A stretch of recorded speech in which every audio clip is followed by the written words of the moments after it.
Today I am going to be doing what if civilization started over?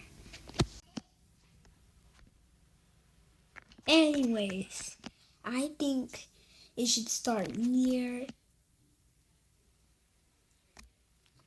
how about Italy? So this is going to be the first ever country starting like over here, expanding a little bit more to the coast.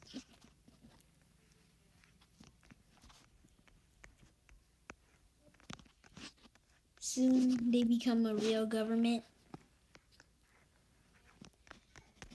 and has a government actually, and expands a little bit more to down to the rest of it, to the boot of Italy.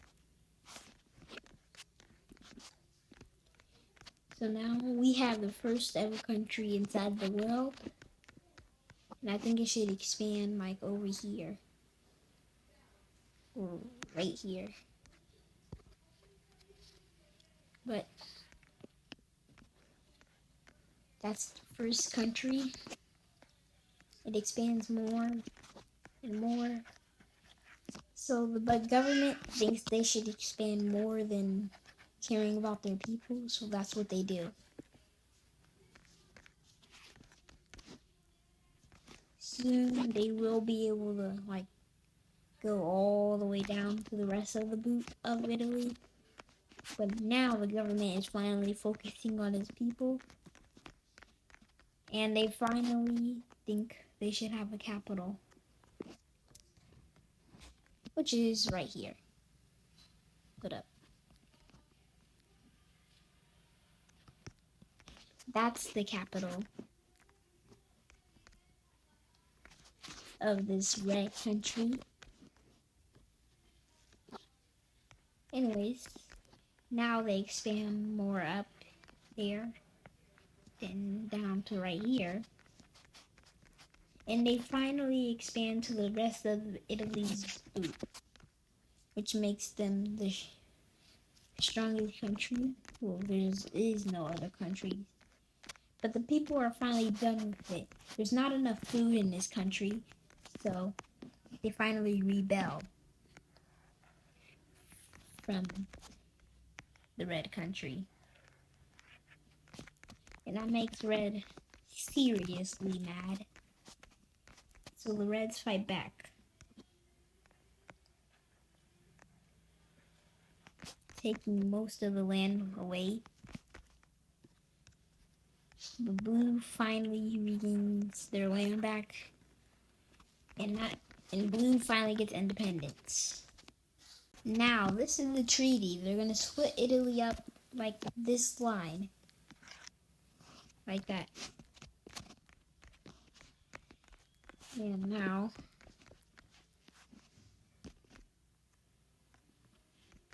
the blues set their capital.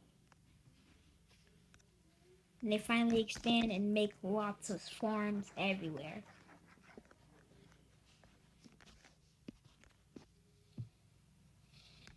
I think that the blues will make an empire and expand all the way up there. No. I think it's actually going to be reds making an empire. But who knows? Anything can happen. So far, reds are still a little bit stronger than the blues. And the blues expand. And the reds expand.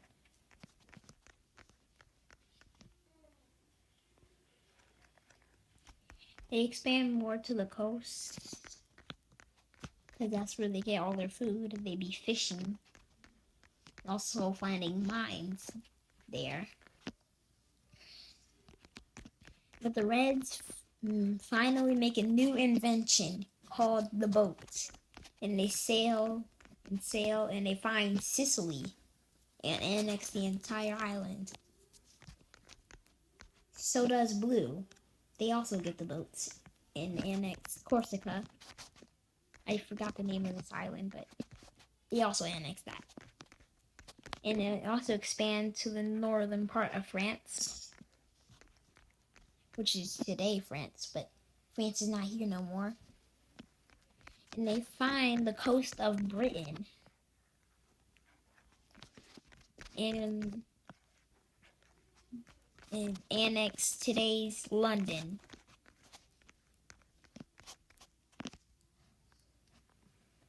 Reds wants to expand like blue too, so they also do that and expand to the northern coast of Poland and Germany, and also find Denmark.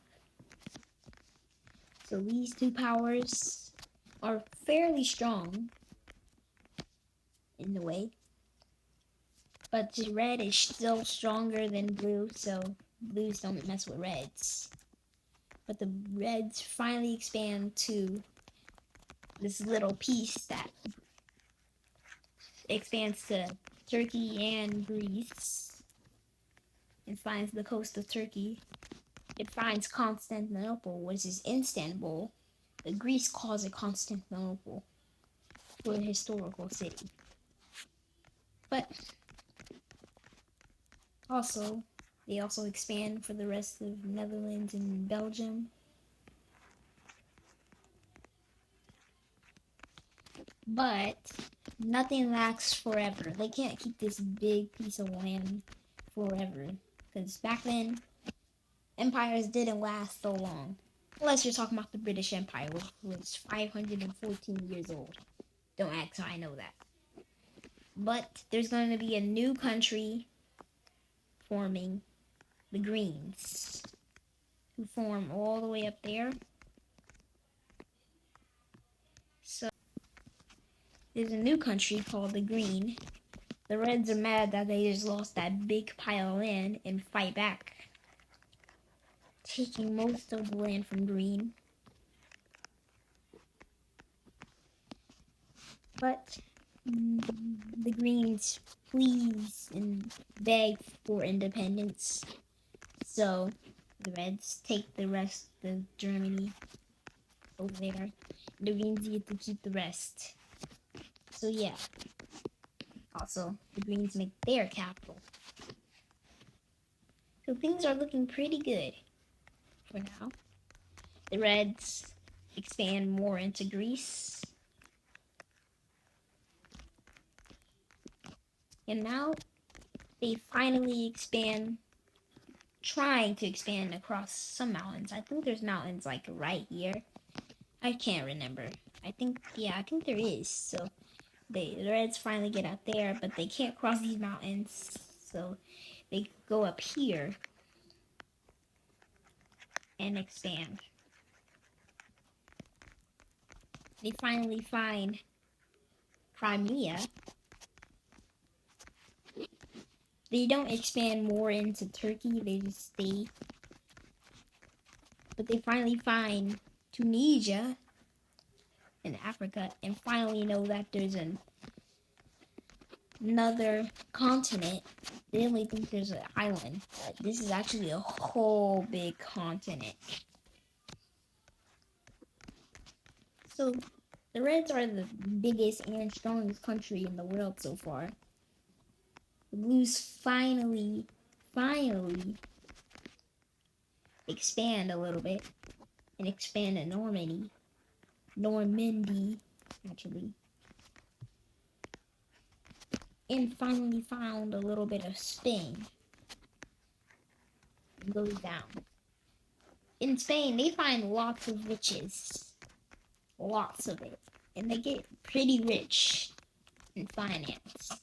And with that richness, they expand only to this little stick of land from Britain and make lots of food for their civilians.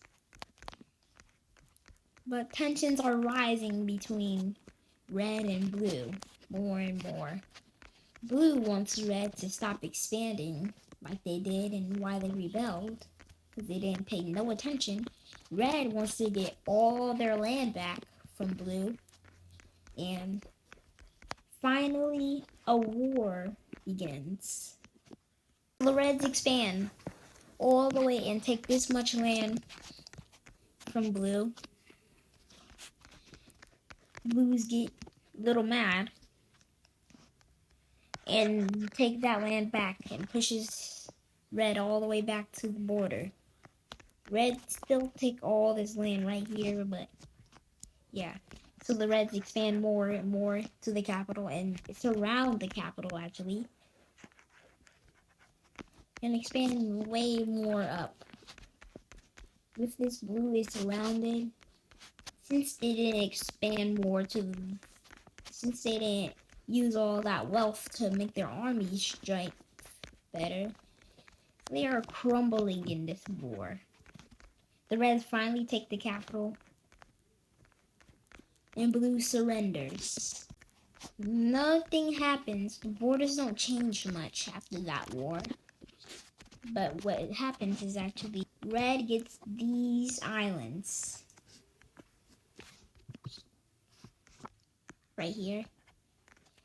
And blue is really, really mad. So now with all that wealth they still have, well, some of it, they expand their army like lots. Green hasn't did very much since blue and red are down there, and red cut them off from getting any land over here. So what green has to rely on is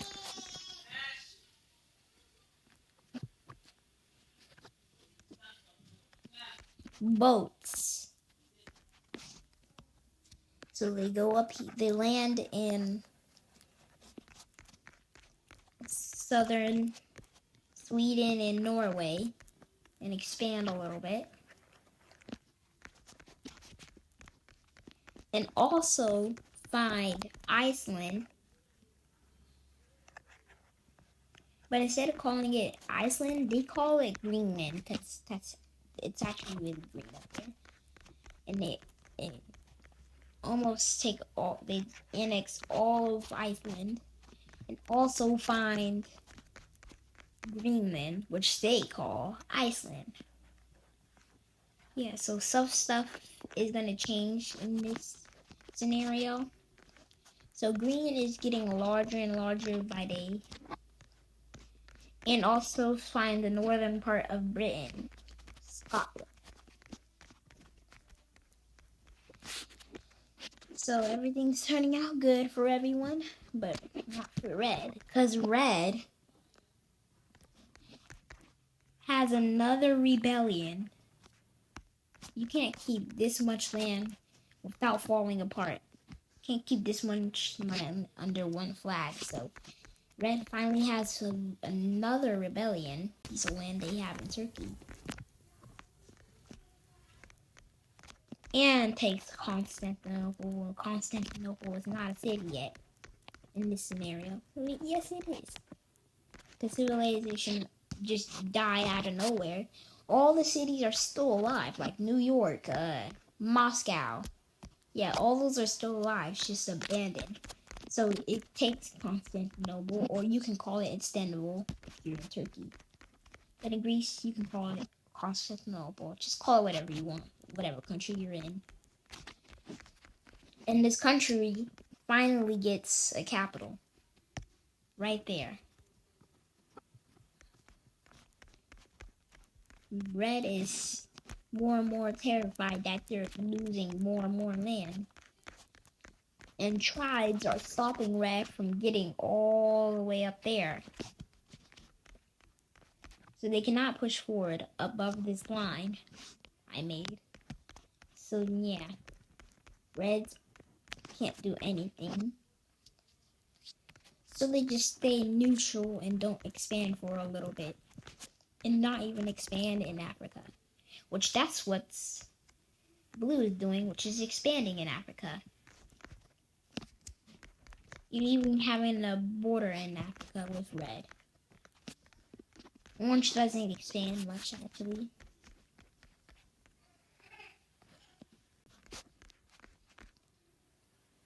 Anyways, I went AFK for some minutes, so I cut that out actually. The reds are not going to do anything. So as the greens, they suppose it's way too cold, even though they're up there.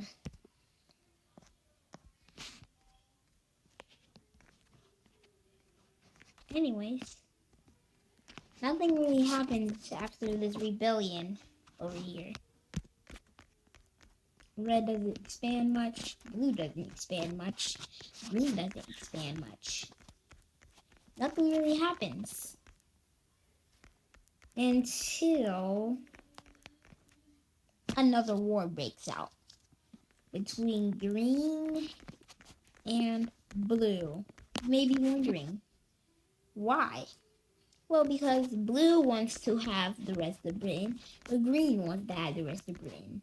So blue takes this much, and green takes this much. And the war finally breaks out. Now, you may be wondering, why did they change colors? Why is blue darker? And why did green change into red? Well, in some scenarios, they change red. Usually, the blue would be the defender, but that's not how it would work in this one. And red would be the attacker, but that's not how it works. It just shows that they are at a war. So now, the war starts. Most of the Green's army has been transported from here to here. Blue's army is here and a little bit up there. So Green immediately expands into blue. England part of Britain, and blue sends troops back up to defend.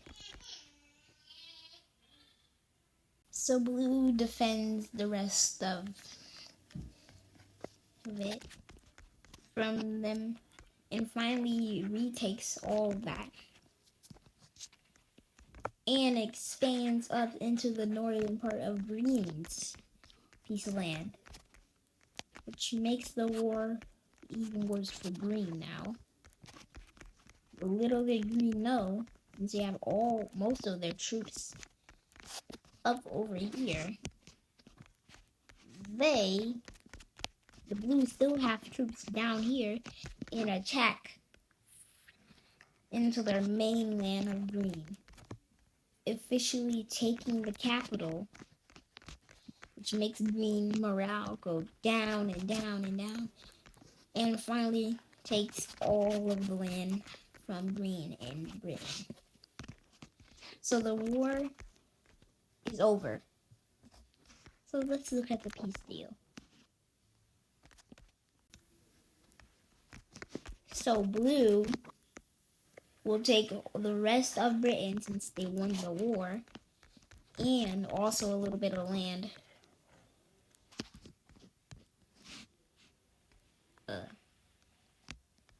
Blue is now a superpower. And also, this is going to be the end. Before we end the video, let's see some expands that everybody will make. So Blue will expand into Ireland, annexing the entire island. Green doesn't want to expand, so Red will expand from Crimea all the way to Georgia, all the way into Turkey, making it the longest and largest country in the world, officially making a border with Orange.